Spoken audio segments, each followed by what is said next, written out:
Visakha steel plant లో మరో అగ్ని ప్రమాదం జరిగింది. దీనికి సంబంధించిన మరింత సమాచారం మా ప్రతినిధి ఆదిత్య పవన్ అందిస్తారు. ఆదిత్య పవన్, ప్రమాదం ఎలా జరిగింది?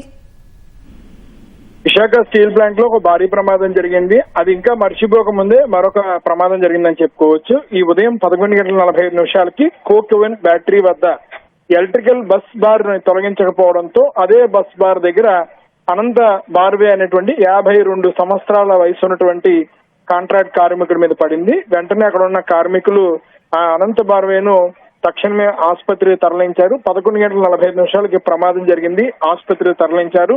ఆసుపత్రిలో చికిత్స పొందుతూ మధ్యాహ్నం 2 గంటలకి అనంత బార్వే మృతి చెందాడు. దీనిపైన కార్మిక సంఘాలు తీవ్ర ఆగ్రహాన్ని వ్యక్తం చేస్తున్నాయి. కోక్ ఓవెన్ బ్యాటరీ 1 లో చాలా కాలం నుంచి ఈ ఎలక్ట్రికల్ బార్ అనేటువంటిది తొలగించకపోవడం వల్ల మళ్ళీ తిరిగి కార్మికుడికి ప్రమాదం జరిగింది.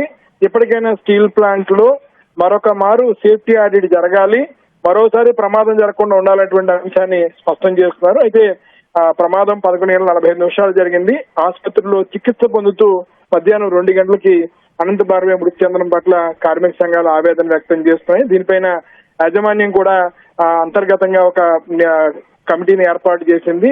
ప్రమాదం జరిగినటువంటి తీరు మీద, అలాగే కార్మికుడిని ఆదుకునేందుకు కూడా స్టీల్ ప్లాంట్ యాజమాన్యం ఇప్పటికే సంబంధిత ఉన్నతాధికారులంతా కూడా పరిశీలిస్తున్నారు. అయితే చాలా బాధాకరం. కార్మికులంతా కూడా మరోసారి ఆవేదన వ్యక్తం చేస్తున్నారు, ఆగ్రహాన్ని వ్యక్తం చేస్తున్నారు.